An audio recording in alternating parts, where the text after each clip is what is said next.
দেখো বন্ধুরা, আজকে আমি পায়েস বানিয়েছি। আজকে আমার মেয়ের জন্মদিন, শুভ জন্মদিন, তাই পায়েস বানিয়েছি।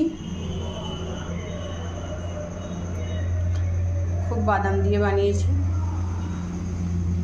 তো পায়েস কীভাবে বানিয়েছি, চলো বাচ্চাদের পায়েসটা, তো রেসিপিটা তোমাদের কাছে শেয়ার করি। তো ভিডিওটা পুরো দেখবে, স্কিপ না করে। ভালো লেগে থাকলে লাইক কমেন্ট করে দিই। ফ্রেন্ডস, আজকে দেখো আমি কি নিয়ে এসেছি। এখানে আছে গোবিন্দভোগ চাল ভেজানো আছে, গোবিন্দভোগ চাল, এখানে কিশমিশ ভেজানো আছে। তো আমি গোবিন্দভোগ চালটা দিয়ে কি করব চলো দেখাই।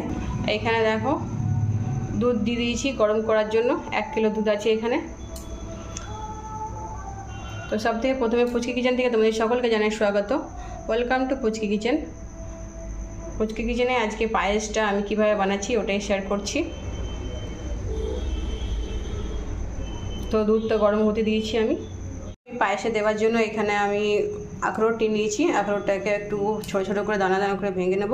আর এখানে কটা আমি পিস্তা বাদাম নিয়েছি। পিস্তা বাদামটাকে আমি ক্রাশ করে ছোটো ছোটো করে কেটে নেব। তো চলো এটাকে আমি কুটে নেব।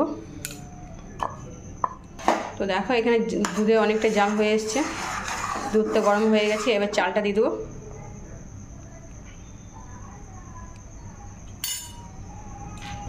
তো দেখো চালটা আমি ধুয়ে রাখা গোবিন্দভোগ চালটা সব দিয়ে দিলাম। হালকা হাতে চালটাকে দুধের সঙ্গে চালিয়ে নিতে হবে।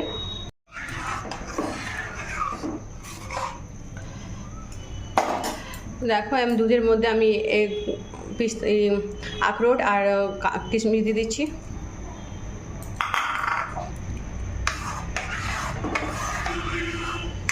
আজকে আমার মেয়ের জন্মদিনের উপলক্ষে পায়েস বানাচ্ছি।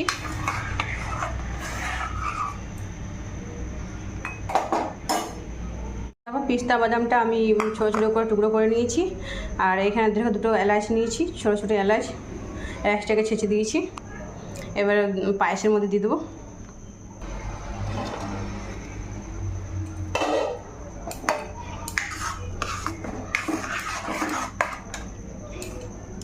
এলাচ আর পিস্তা বাদাম।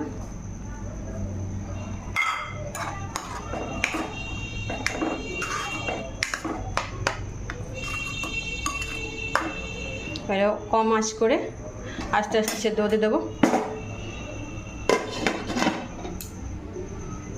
এবার পায়েসের মধ্যে আমি চিনি দিয়ে দিচ্ছি। চিনিটাকে ভালো করে মিক্স করে নেব।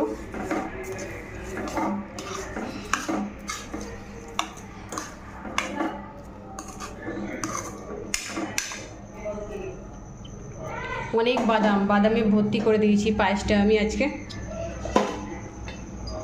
যেহেতু বার্থডে পার্টি, বাচ্চাগুলো সব খাবে, তাই বাদামে ভর্তি করে পায়েস বানিয়েছি। তো ঢাকা দিয়ে একটু শুদ্ধ করে নেব। তো দেখো বন্ধুরা, পায়েসটা একদম রেডি হয়ে গেল।